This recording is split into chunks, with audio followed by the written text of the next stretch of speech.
Good morning and welcome everyone. My name is Dawn McCooey and I'm a business advisor with Women's Enterprise Center. Welcome to today's session, Hiring the Right People for Your Business. We have small and medium-sized businesses from all over BC joining us today. 145 people registered for this Mentor Advisory Forum. I'd like to start with just a little bit of an introduction to Women's Enterprise Center. Women's Enterprise Center brings small business training to women-owned businesses all over BC, and we've been doing that for 22 years. Training that really matters, information and support. We have business loans programs, business advising, mentoring programs, and all the supports that are really important for small businesses throughout BC. So welcome to today's Mentor Advisory Forum. This information is brought to you through the volunteer work and the kindness of our wonderful experts that we have online today as our panelists. I'm going to start by introducing Corey Madel. Corey is a Vancouver-based entrepreneur and owner and CEO of the Jota Performance Group, an industry leader in outsourced human resources consulting and coaching. With over 30 years of experience in human resources, Corey has helped many organizations.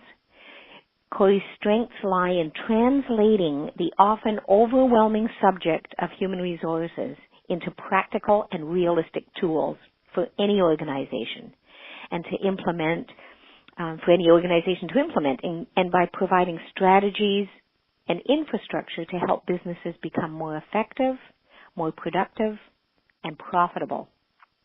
As a certified executive coach, Corey motivates, inspires, and creates meaningful change. She assists people in reaching their individual and organizational goals. And I have heard Corey speak, and she is a dynamo and has a tremendous amount of expertise and information. So thank you, Corey. Well, thank you. My pleasure to be here. Thank you. I'd also like to introduce our second panelist, Kristen DeCarolis. Kristen is the co-owner of Pizzeria Prima Strada with her husband, Jeffrey. Raised in the San Francisco Bay Area, Kristen began her career in the Silicon Valley with high-tech startups focusing on facilities, administration, and corporate telecommunications. Shortly after returning to Victoria with their young children, Kristen and Jeffrey recognized the need for a neighborhood pizzeria, a place you could walk to with family and friends for a delicious and casual meal. Pizzeria Prima Strada Cook Street in Victoria opened in 2008, and 10 years later, Kristen and Jeffrey are still developing Prima Strada. This is an award-winning company with 3 pizzerias and production and support offices on Vancouver Island. And Pizzeria Prima Strada is the most highly referenced Neapolitan pizzeria in Canada. I'll also do a brief introduction to myself. I'll be hosting today's session. As mentioned, I'm a business advisor with Women's Enterprise Center. And prior to joining Women's Enterprise Center, I owned a career consulting company with 32 staff in 3 offices. And I'm the author of a book called Keeping Good Employees on Board.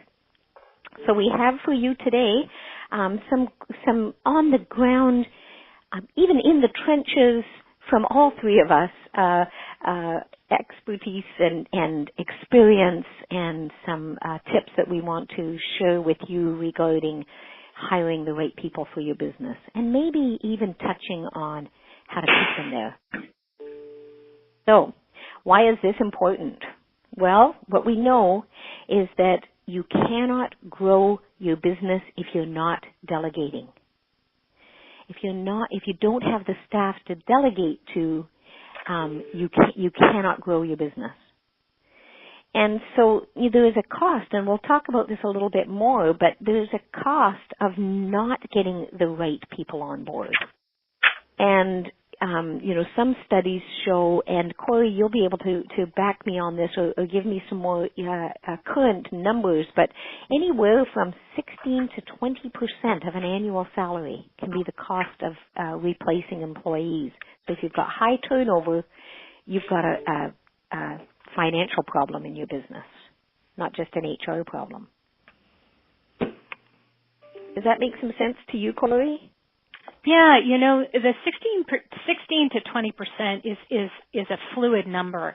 It depends on the complexity of the business you're in. I've seen it be as high as 50 to 60%.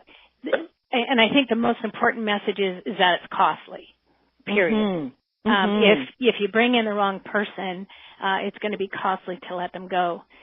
And more importantly, I think what happens is you end up spending all of your valuable energy on this person that doesn't fit and isn't the right person for your business.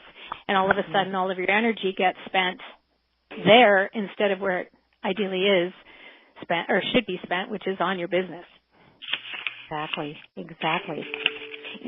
And so, Corey and Kristen, for both of you, I'd like you each to kind of chime in here. But what are the things that were the most important things to look for in determining the right fit? Kristen, you're hiring staff and replacing staff and keeping great people on board. But what is it that what are some important things to look for when you're determining the right fit? Oops, somebody's phone. There we go. So, Kristen, are you there?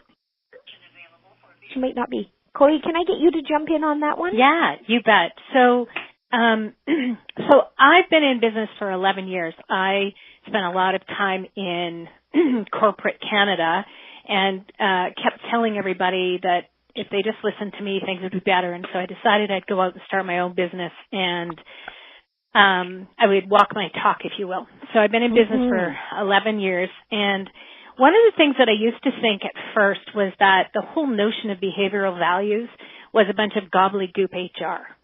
And the truth is, I think one of the most fundamental things to make sure that you've got the right fit is if they align to your values as an organization. So as business owners, whatever values you bring to the organization are the values you're going to be looking for in your employees, whether you name that or not. And so I think behavioral value alignment is a critical component. And one of the things that I did when I started JOTA was I focused first on what was the culture I wanted to create, what was the environment that I wanted to build, so that I knew who to hire, so that I knew that who I was going to bring in was the actual right fit. So I started with defining what my culture was, defining what my behavioral values were, what mattered to me when it came to who I worked with.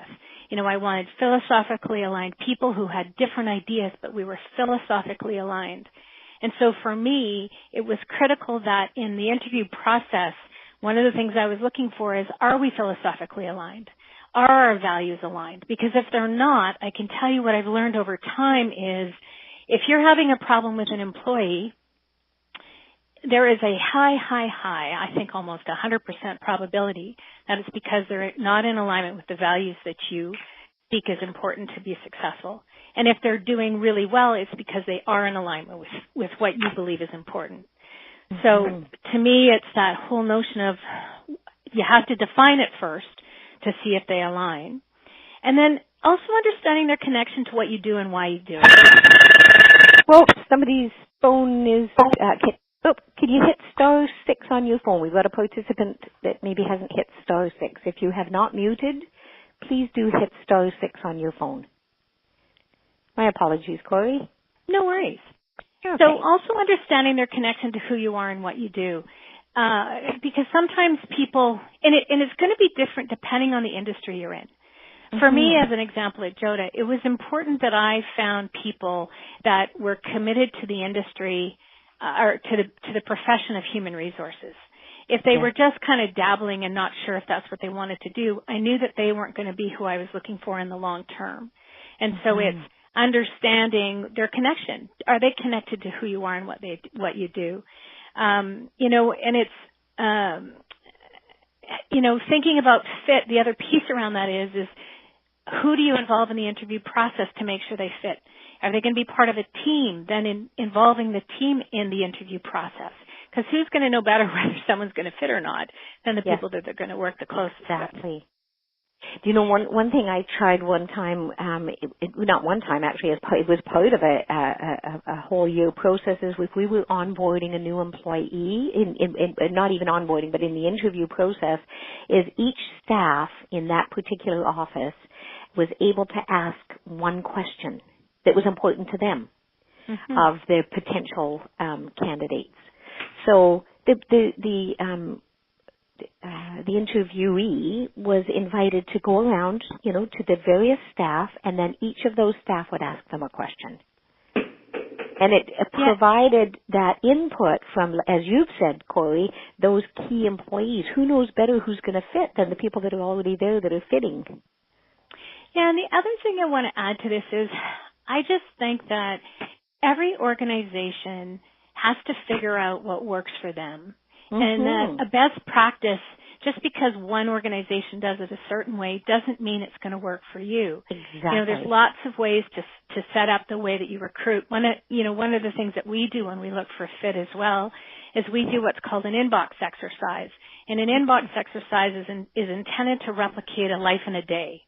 So whatever that might look like for your business, for us, we give them an employee handbook to analyze. And tell us what they see and how they might present it to a client. And I can tell you, I can tell quite quickly, just based on the way they do that, how they're going to present themselves. Yes. There's a lot of information I gather from that. And so it's really figuring out what works. One of the other things that I learned quickly when it comes to looking for a fit early on is I am crystal clear that I cannot recruit for Joda. I suck at it, just being really frank here. I can't do it. I can do it well for you, but I can't do it for me. So we realized early on that I can't be part of the process until the very end, and all I'm allowed to do is meet them. And if I don't agree with the decision, I still go with whatever the decision the team makes because I know that they can do a better job than me. But again, so it's very much a team decision. How you approach that. Yeah. And that doesn't necessarily fit for everybody. No. But it's really about figuring out what fits for you, what works. It might be a great indication of trust of your team. For sure. Well, I think I learned a long time ago, hire people smarter than me that do better than me, because I used to think that I was all that in a bag of chips and I could do better than everybody. And I was taught early on by a very talented group of staff that worked with me that no, actually we do better when we're collectively doing things together. So I believe in surrounding myself with an incredibly powerful team, and then everybody raises the bar. They raise my bar, I raise theirs. That takes courage. That takes a lot of courage for an entrepreneur. To, and I sometimes call that the courage factor, where you're looking at hiring people that are smarter than you, that are better than you, and that takes a lot of confidence of a small business, the head of a small business. But if you can do that, you as Corey says, you're constantly raising the bar. Yeah. Beautiful example. And it's a beautiful thing to be a part of, because I realized, and again, I was taught by a group of people that worked with me years ago, just what we're capable of when we know that if I'm not, if finance isn't my expertise, which to be clear is not, I hire someone that's way better at that than me. I hire consultants who work in HR that know more than me in areas I don't know and are just better at things than I am. It's so exciting because I just learn and grow, and what a great thing. And collectively, we raise the business up and keep moving forward. Exactly. Kristen, are you on the line? I think we might have lost Kristen. My apologies. Yeah. Okay, that's all right. We're going to continue. We're going to move along here. That's good. So we're fine. The lucky thing is, to the participants, Corey Maydell has no problem talking, just so you know. So I'll fill in for Kristen. And we could have a contest. Dawn McCooey loves talking too. Totally. We've got some great content here for you. And Corey has also prepared some information that Women's Enterprise Center is going to send out to you following today's session as well. So you're going to get some a tip sheet as well on this topic. So we're just full of goodies today. I'm wondering, Corey, you've touched on some of the tools and recruiting methods that you talk to companies about all the time in finding the right employee. What are some of those pieces? And as you said, every company is different, but for a small business that's maybe hiring, half a dozen staff, what are some of the tips that you would offer? Well, the first thing I would say is, and I know this is hard sometimes, is a couple of things. One is, I know when you're bogged down and you're busy, it's one of those things that you will get to. And I would just say get to it. Don't keep putting it aside, because the longer it takes you to get the process going, the longer you're going to stay stuck in trying to do more than you can do. Mm-hmm. I believe in hiring slow. Not doing warm body hires. I just know, I understand sometimes you just gotta fill a space, and rarely, if ever, does that work. It may be a temporary fix, but it causes long-term pain for the entrepreneur or the business leader who is now trying to remedy the fact that they've brought someone in that doesn't work within the organization. Yeah. Something else that I think is critically important is that there's a shortage of labor in the market for different specific industries, and employees are looking for the best places to work. So as an example, we had a business, it was a design business, a husband and wife team. They called us up and said, "Hey, Corey, what are the things that we should have in place to hire our first person?" And we said, well, you need an employment agreement and a handbook to start. Those are two of the most important things to have when an employee comes on. Pardon me. And why I think that's important is because you're showing employees that you're a proactive employer and not a reactive one. Mm-hmm. So if I'm an employee and I'm looking for a job and there's two businesses that are very similar, I'm going to go to the one that I know has that stuff together because I know they've thought it through and that they're not going to be reactive when I get started. I'm not going to start and not have some sort of an orientation process. I'm not going to have to guess about what the terms of my employment are because all of that's figured out. And so that's kind of what you do once you've hired, but you really need to have that in place before. When you first post the job, does it align with your culture? And here's something else I'm going to throw in as part of my tips is, I believe HR is about culture, protection, and productivity. So it's about making sure that everything that you do from an HR perspective is culturally aligned. Again, I started talking about that earlier. What's your vision? What's your values? That you protect yourself legislatively and that you drive behavior. So when it comes to hiring and posting a job, does it align to who you are? Are you marketing the amazing business that you are? When you described Kristen's Pizzeria, wow, it sounded exciting. Yeah. And I'm going to bet that her ads are as exciting, that they talk about how amazing they are. So all of those things. Just the pizza store. They're the most highly referenced Neapolitan pizzeria in Canada. They were the very first in Victoria with their wood-fired, the real 900-degree wood-fired pizzas. So there's the pride piece for employees. Yes, well, you have to give me a reason to come and work for you. And employees don't, it's kind of like, so Simon Sinek did a TED Talk on the Golden Circle. The whole idea that people don't buy what you do, they buy why you do it. And I believe the same is true for employees. They want to come to work for an organization that's something bigger than themselves, that in some way they're giving back to the world in a great in a great way. And it can be pizza. It can be just the fact that you're creating an amazing experience for people through pizza.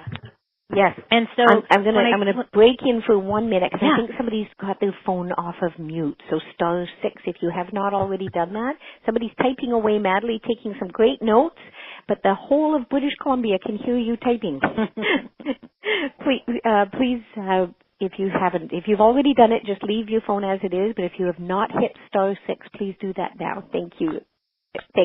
Carry on, Corey. Yeah.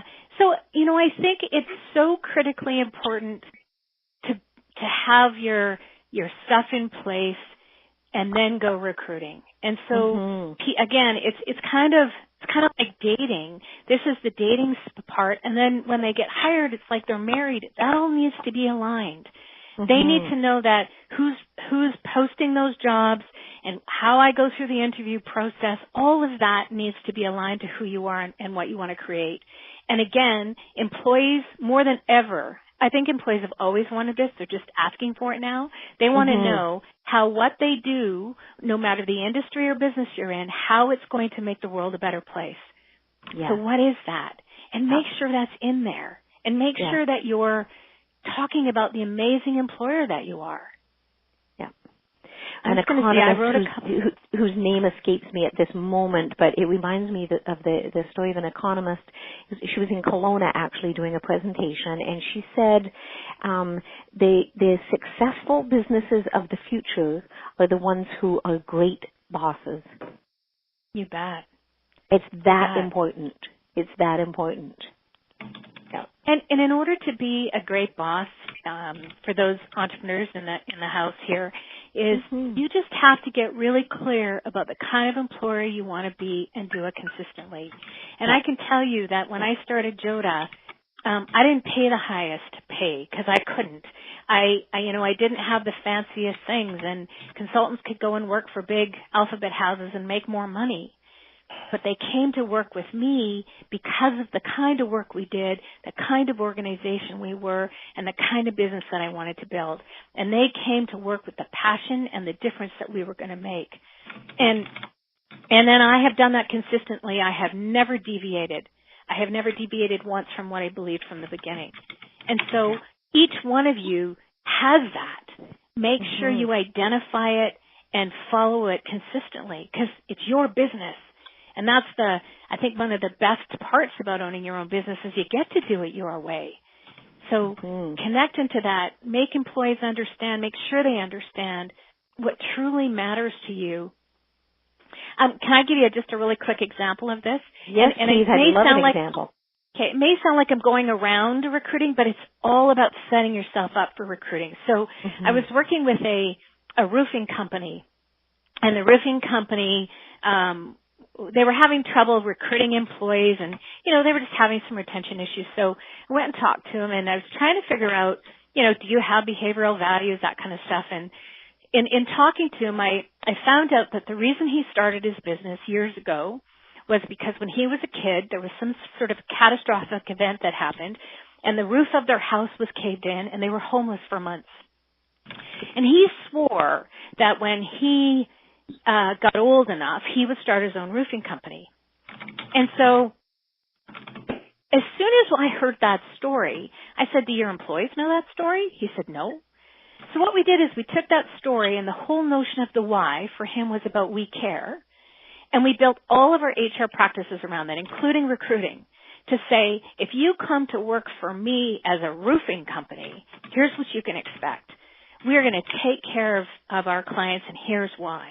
And all of a sudden, I can tell you that laborers, journeymen, foremen, first year coming in going, my God, I get this in a different way than I ever did before. And so it's about connecting to that reason why, that powerful piece. And so when he now recruits and he interviews and he talks to them, he helps them understand how important that is for him. So that when you go to a client's house and you spill dirt on their sidewalk, we care means you clean it up. When you walk into their house, you put boot covers on because that's what we care looks like. And all of a sudden he created a culture and a movement in his organization that was all about caring for the client because they understood how connected he was to it from a heartstring place.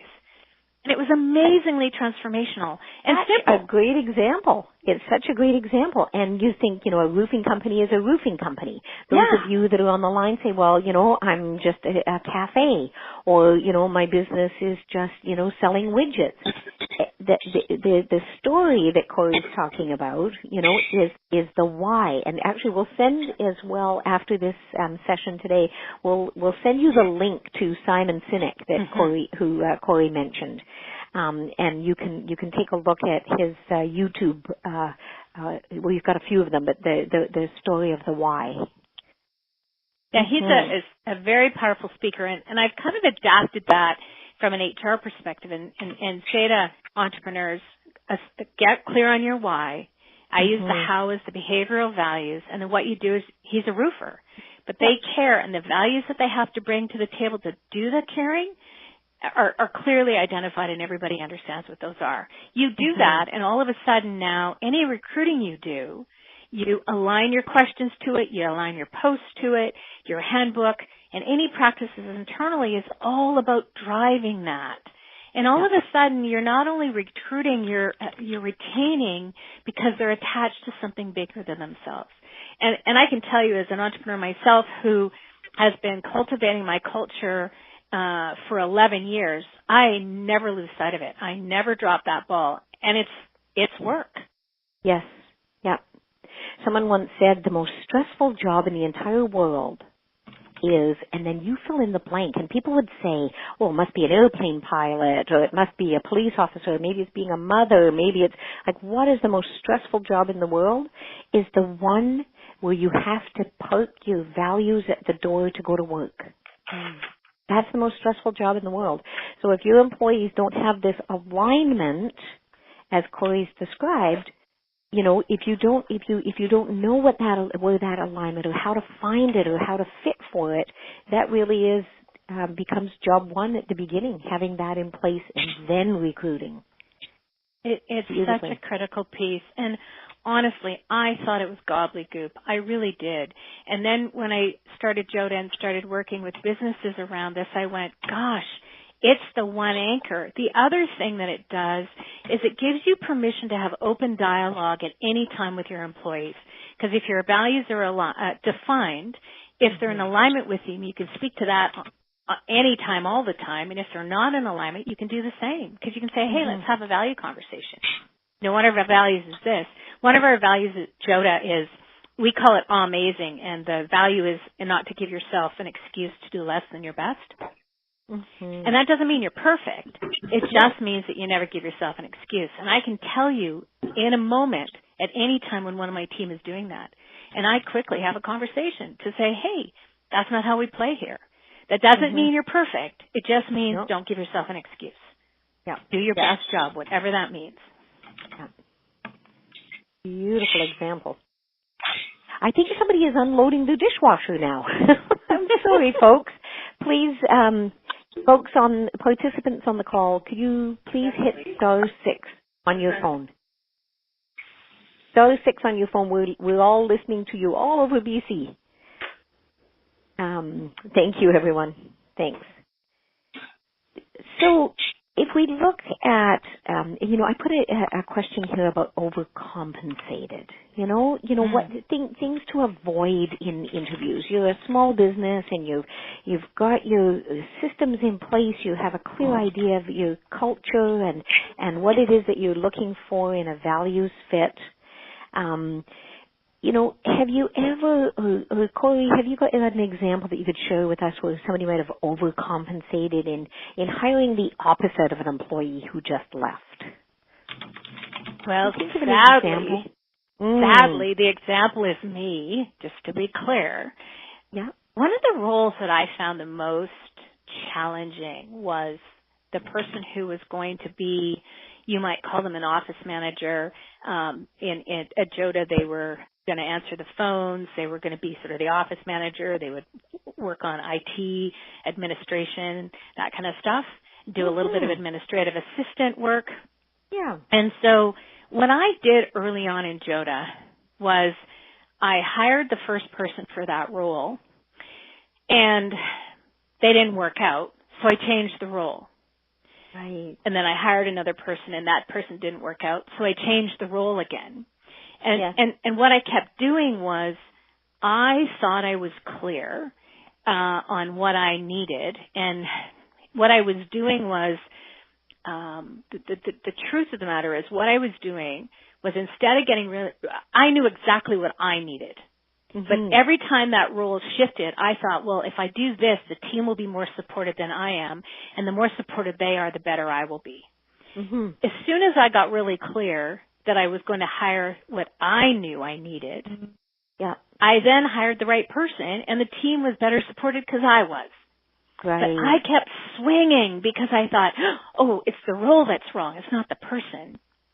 And, I think the other thing that can happen is if you're growing quickly as a small business or as a business, doesn't have to be small, whatever size you are, we sometimes can move a little faster than we should when it comes to hiring someone. And what we see often is employers end up with more staff than they actually need because they haven't stepped back and taken a look at, that we've got that person, but now we need this and we need this and we need this.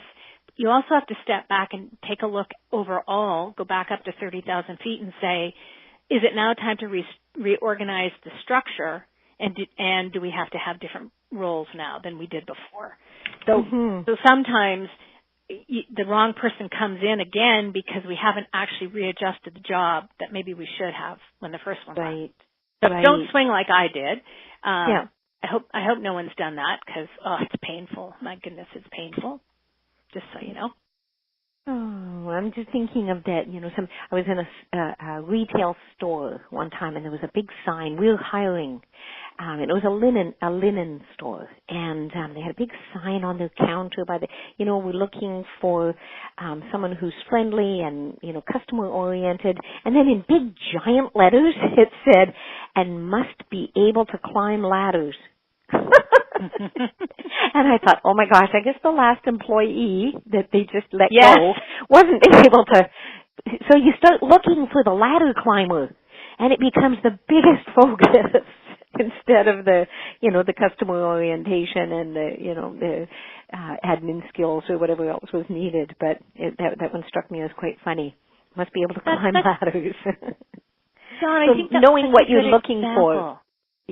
Knowing what you're looking for and getting really clear again, having those systems in place. We're hearing it again, It really is about system, training, manager, employee. So if you're having an employee issue, you have to ask yourself, is there a system in place for whatever it is that's happening? If the answer is yes, has the employee been trained? If the answer is yes, has the manager been trained and is the manager doing their job effectively? If the answer is yes to all three of those, then you can look at the employee. If the answer is not yes, then you have to go back up the chain and fix the links before you can put the responsibility on the employee. Beautiful. Well said. Yeah.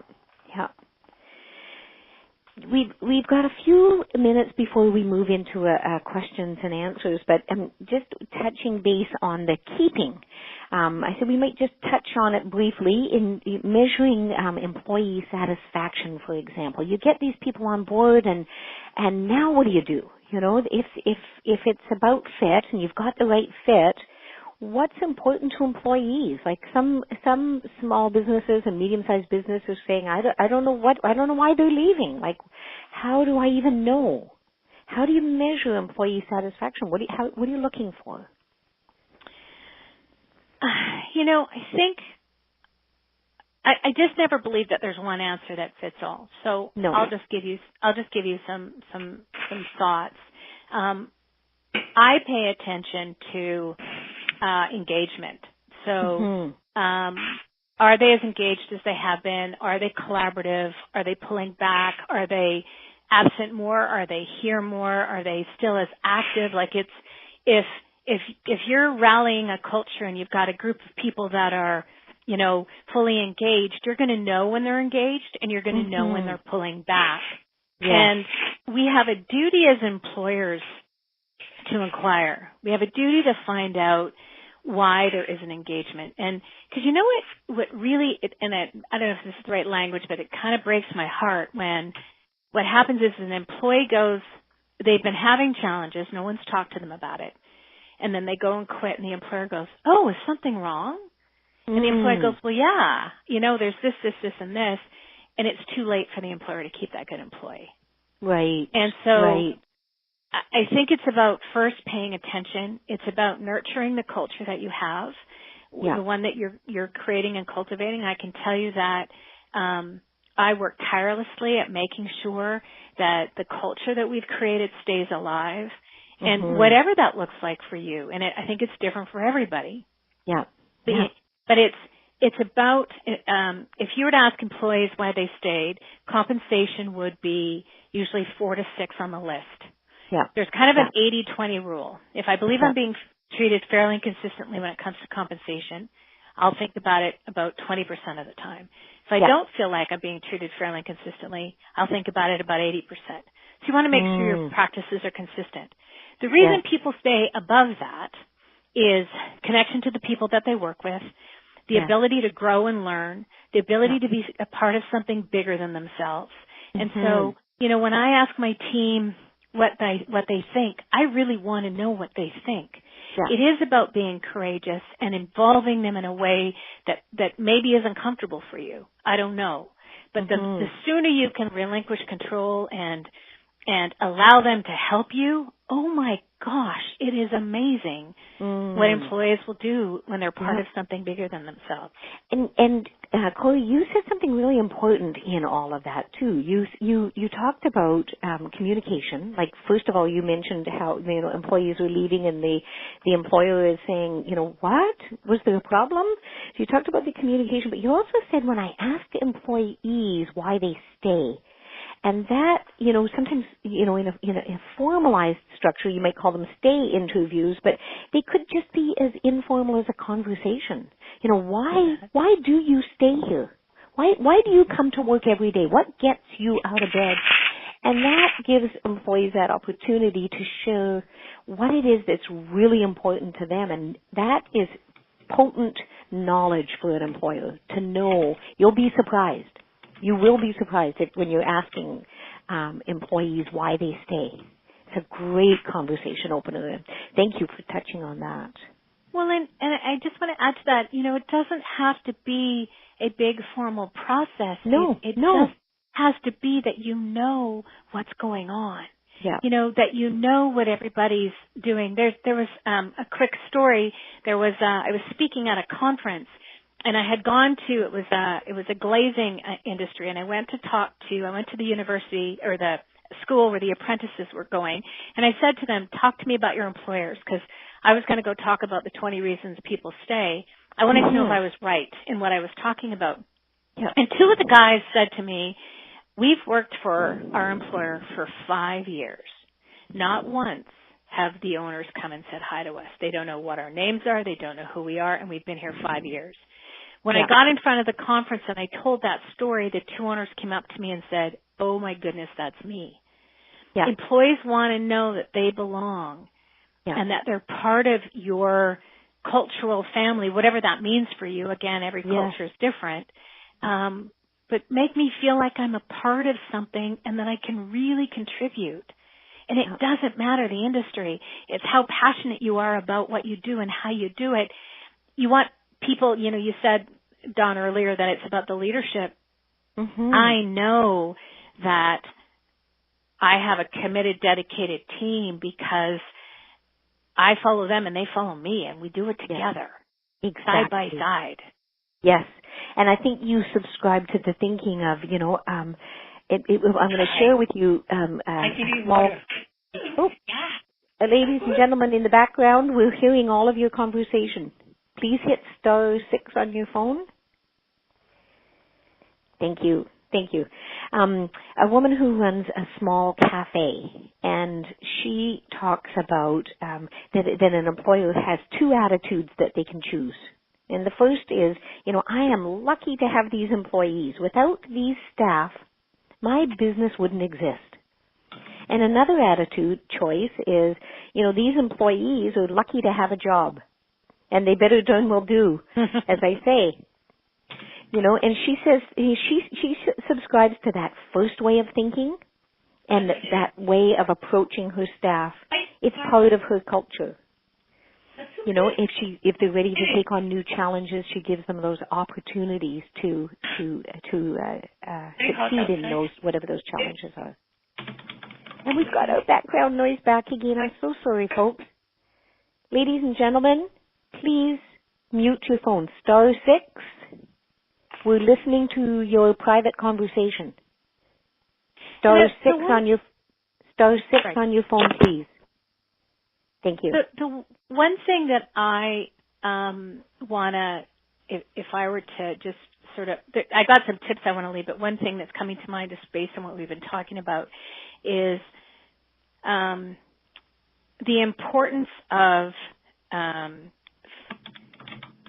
figuring out again who you are, what's your culture, what are your values, because I can tell you if you don't do that, it doesn't matter what we tell you about how to recruit for people.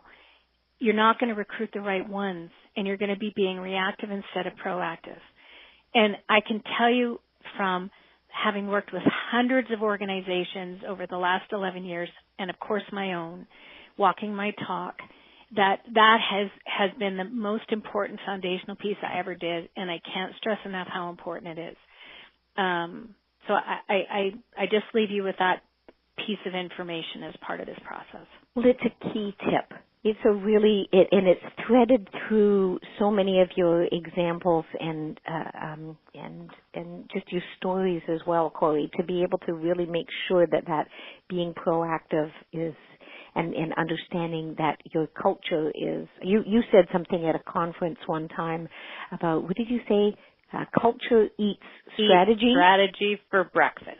There you go. Isn't that a great tip? I love that. Yep. Culture and it's true. You can have the best strategy in the world, but culture will eat strategy for breakfast in a heartbeat.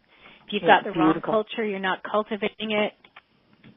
It doesn't matter what strategy you have. It won't succeed. Not long term. Yes, exactly. Beautiful. Well put.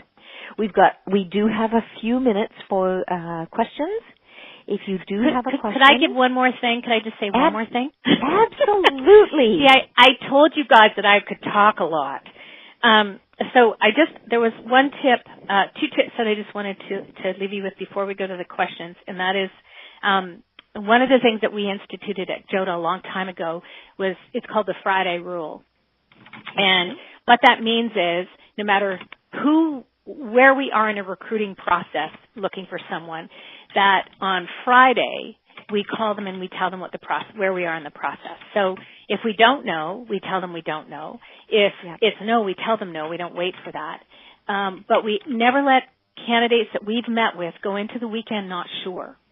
For me, beautiful. Because for me, because it's such a painful process when you're trying to look for a job and you go in and you go into the weekend going, oh, I haven't heard from them. I don't know what's happening. And I think we owe that to them. If someone has taken the time to come in for an interview with us, you know what it takes.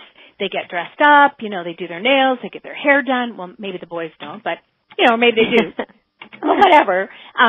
People get ready to come into an interview, and I just believe strongly that we owe them the courtesy of letting them know. If it's a no, don't tell them when they're standing there, but the next day call and tell them no, so that they're not wondering. So Friday rule, again, we call even if we say we don't know. Yeah. And beautiful. The other one is, I've said it before, define your culture, but please create and follow your own process and do it repeatedly. Figure out what works for your organization and do it. Even if someone says that's crazy, there's one organization I know that brings all the candidates in, doesn't tell them they're bringing them all in at the same time. They sit them in a row. There's usually 5 of them. So these are competing candidates that are sitting in front of a panel of about 8 people, because that's how they want to see how they react to that. Yeah. Now, I personally don't like that, and I wouldn't want to be a part of that. No. But that's what they do, and so it works for them. Yep. And so depending on what it is that they're looking for. Yes. Yeah. Exactly. Okay, so I'll stop talking now. No, that's beautiful. And it just gives that nice summary. It really comes back to that. I love your Friday rule. But it comes back to that, define your culture. And it is so key. Yeah. if you have a question, you can hit *6 on your phone to unmute it. And we do have a few minutes. We've got we've got Corey on the line. I don't think Kristen was able to join us back in again. That's too bad. But that's what happens with busy. Good morning. I'm sorry. I do have a question. Yes. Okay. Now, it's great. Thanks for your time. Very informative in regards to keeping the culture and so on. I think it's important that we identify what we're looking for. But my question is what sort of technique do you apply during the interview process? Is there a formula that you use?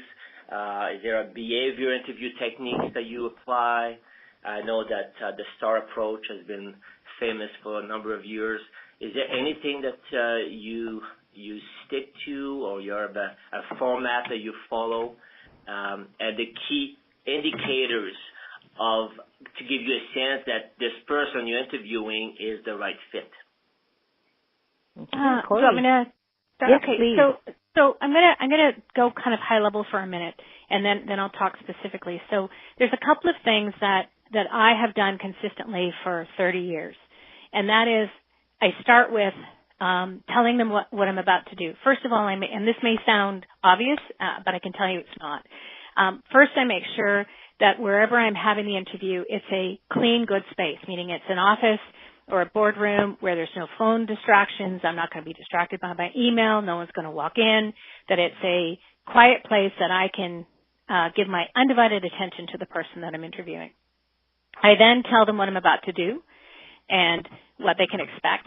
I remind them that they are interviewing me just as much as I'm interviewing them, so I give them time during or at the end to make sure that they've asked any questions that they need to ask, and I do that consistently, and I never deviate from that, because I first believe you have to set the process up, or the functionality of it, so that you set it up for success. Then you have to decide what kind of questions you're going to ask, in what order you're going to ask them, and they may be different, or most probably are going to be different depending on which position you're talking about. So as an example, at JOTA, we ask a lot of scenario questions. So what would happen if an employee, I don't know, hit someone in the face? Well, how would you handle it? From an HR perspective, I want to know how they're going to handle things. So we ask scenario-based questions. We asked value questions that are aligned to our values. So we might ask them, give me an example of what your values are and how do you choose a company to work with. What I find often is employees don't know even what their values are. So I actually have to coach them a little bit around that, because otherwise they're not going to be sure that they're choosing the right company. Sometimes we use assessments, behavioral, personality assessments. Sometimes we use like if it's a typing type job where they're on the computer a lot, it might be, it could be a test on how proficient they are with Word, Excel, that kind of thing. Again, so much of it depends on what the position is. I said to you, we use inbox exercises. So we do that at JOTA. Some organizations, depending, I know some of our construction companies, they bring candidates in for a day, get them to work for a day. They pay them to come in. They might shortlist it down to 2 people to see what it's like in the trenches, if you will. So I think there's many different ways, but it's really identifying what are the things that you want to ask and in what order to get your best result. And one of the things I would say is over time, I have learned what questions to ask for JOTA, and they're going to be different than you would ask. So it's really about what you are going to learn over time as you continue to enhance. And I know there's programs out there that say if you follow us, you're going to get the best candidate. I don't know. I don't really subscribe to that, because I think it's an art and it's a science. The one thing I would say is if you do any kind of personality testing, that you give it the weighting it deserves. Meaning, I've seen organizations that do personality testing or alignment testing, and they make it 80% of the decision making. I don't think that's wise. I think you have to factor in everything and have it be part of the decision, but not the whole decision. So my long-winded answer is there's all kinds of things. It's what's going to work best for the role that you're trying to hire. Yeah. And we will need to go to a second question. I know the temptation to ask a second question, but let's go to somebody else. Hi there. Hi, it's Chloe here. Okay. Go ahead. Go ahead. My name is Catherine, and I have a small landscaping business, and I know that the woman who runs a pizzeria is not on the line. But I just wanted to ask, one thing I notice is that there's like it's hard to keep staff. I try and pay them as much as I can and offer them kind of little perks, treats, stuff like that. But any advice for it seems like it's a hard job and people do sort of transition through, and just if you had any advice for that kind of, for staff retention and how to hire early. So have you identified your culture? Do employees understand why you started the business and what you're there for? Are you hiring to the values that are important to you? Like, are you doing that piece? As you were talking, I realized I do tell them why we do it, and I used to be a laborer myself. I've labored for many, many years, so I kind of talk about the fact that like I've been on the other end of the shovel, and I really want them to have a good day and to have there be teamwork, and that we're trying to make things beautiful, but it's also like a hard, shitty job sometimes. Yeah. So I try and like sort of point. I used to be an outdoor leader and talk about expedition behavior and what it can be like to just do something hard, but do it as a team. Yeah. So, and I wrote up like a roles and responsibilities that I now give out. It's like a 3-page kind of manual. And I don't know if it would be useful to like also maybe give a little write-up about who we are and why we do what we do. It's hard to sort of, for me, I guess, to remember that, and we haven't done that in the interviews necessarily. Well, I think foundationally you got to start there, and then when you're interviewing people, you need to understand their motivation to get into the job. I understand that it can be crappy work, but it can be super rewarding.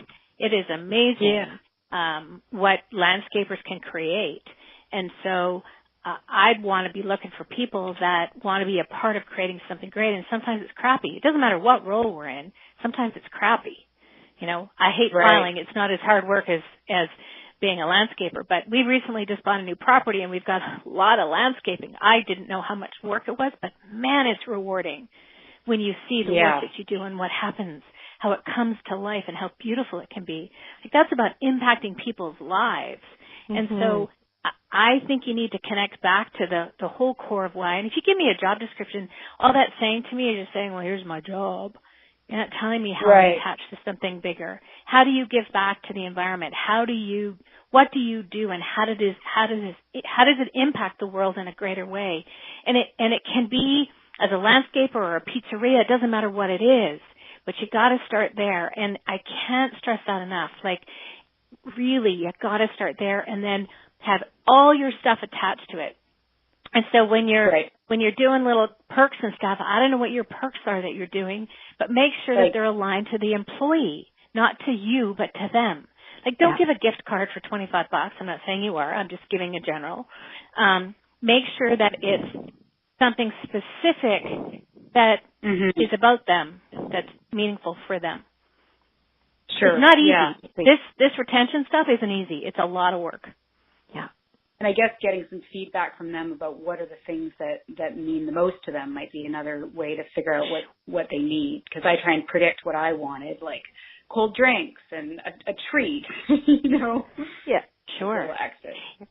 One of the things that I do, and I think my business is slightly different, and I'm going to share it anyway because it may prompt ideas, is I hear that one of my team is going somewhere. So one of them was going on a cruise once, as an example. So I called the cruise company, and I ordered robes to be monogrammed and put on their beds. So when they got there, there was a gift for me that they would never have expected. Wow. And it cost me $50. Yeah. Wow. But it's really about thinking, and I've done tons of that over the years. Mm-hmm. They never know when I'm going to get them, but I get them. And it is the most rewarding thing for me. And so I know it's harder depending on how many staff you have, but it's really about finding out what it is that they like. Exactly. What is it that matters? One of the things that we have, guys, that we put in place is called my favorite things sheet. And I'll actually give it to Dawn. She can send it out to you. And you can change it to align to your business.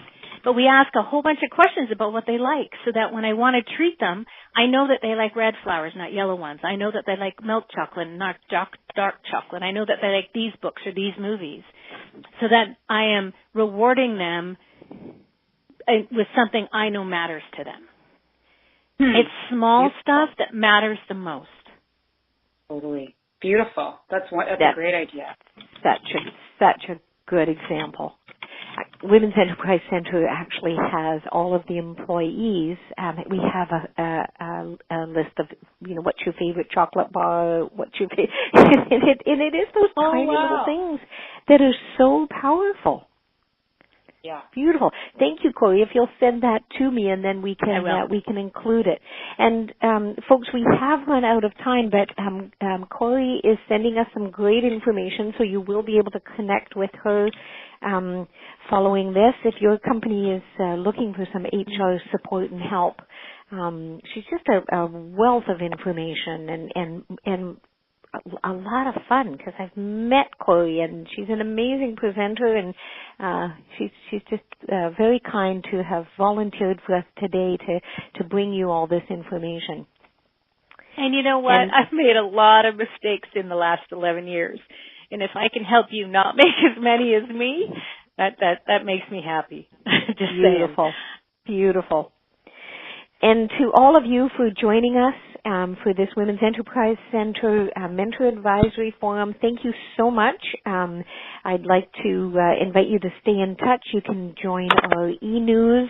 We send out e-news 10 times a year. Stay in tune with upcoming events.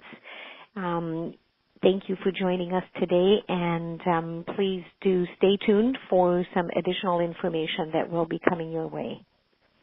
Thank you, everyone. And especially thank you, Corey Madel. My pleasure.